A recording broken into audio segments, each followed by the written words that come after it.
Office politics এই ওয়ার্ডটা ବହୁତ ଶୁଣିବାକୁ ମିଳୁଛି ଆଜିକାଲି ଆଉ କନସଲଟାନ୍ସି ବେଳେ ସମସ୍ତଙ୍କ କନସର୍ନ କି ମୋ ପଛରେ ଲୋକମାନେ ବହୁତ ପ୍ଲାନିଂ ପ୍ଲଟିଂ କରୁଛନ୍ତି। ଗୋଟେ ସୁନ୍ଦର କାହାଣୀ କହୁଛି ଶୁଣନ୍ତୁ। ଯେତେବେଳେ କିସ୍କିନ୍ଦାରେ ନାରଦ ମୁନି ପହଞ୍ଚିଲେ ରାଜା ବଳିଙ୍କ ପାଖରେ ଆଉ ତାଙ୍କୁ କହିଲେ ମାତା ଅଞ୍ଜନା ଆଉ ରାଜା କେଶରୀ ଏମିତି ଗୋଟେ ବାଳକକୁ ଜନ୍ମ ଦେବାକୁ ଯାଉଛନ୍ତି ଯାହାର ବଳ ଆପଣଙ୍କଠୁ କରୋଡ଼ ଗୁଣରେ ଅଧିକା। ରାଜା ବଳି ରାଗିଗଲେ ଆଉ ଗୋଟେ ପ୍ଲାନ୍ ବନେଇଲେ। ସେଇଟା ହେଲା କି ଅଞ୍ଜନାଙ୍କ ରୋଷେଇଶାଳାରେ ସେ ଗୋଟେ ଏମିତିଆ କାଢ଼ା ଦ୍ରବ୍ୟ ପହଞ୍ଚେଇଲେ ଯୋଉଟା ପାଞ୍ଚଟା ଧାତୁରେ ତିଆରି ହେଇଥିଲା।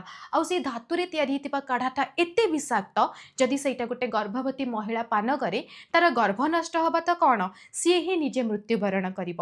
ରାଜା ବଳି ଯାଇକିନା ମା ଅଞ୍ଜନାଙ୍କର କୁକ୍କୁ ମାନେ ରୋଷେଇଆକୁ ଡରେଇ ଧମକେଇକିନା ସେଇ କାଢ଼ାଟା ଦେଲେ ଆଉ କହିଲେ ଏଇଟା ଆଜି ଅଞ୍ଜନାକୁ ତମେ ଦବ। ତ ମାତା ଅଞ୍ଜନା ସେଇ କାଢ଼ାକୁ ପିଇଲେ କାହିଁକିନା ତାଙ୍କର ସବୁଠୁ ବିଶ୍ୱସ୍ତ ରୋଷେଇଆ ଯେଟା ବନେଇକି ଦେଇଥିଲା। ତ ଯେତେବେଳେ ସେ କାଢ଼ାଟା ପିଇଲେ ତାଙ୍କୁ ପ୍ରସବ ବେଦନା ଆରମ୍ଭ ହେଲା ଆଉ ଗୋଟେ ସୁସ୍ଥ ସବଳ ପୁତ୍ରକୁ ଜନ୍ମ ଦେଲେ। ସେ ହେଉଛନ୍ତି ବଜରଙ୍ଗବାଲି।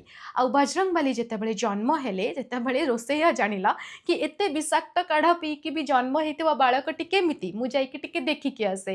ସେ ଦେଖିବାକୁ ଗଲେ ଆଉ ସେତେବେଳେ ଦେଖିଲେ କି ବଜରଙ୍ଗବାଲି ସ୍ମିତ ହସ ଦେଇ ତାଙ୍କୁ ସ୍ୱାଗତ କରୁଛନ୍ତି ଆଉ ତାଙ୍କ କାନରେ ଚମଚମ କରୁଛି ଗୋଟେ ପଞ୍ଚ ଧାତୁରେ ବନା ହେଇଥିବା କୁଣ୍ଡଳ।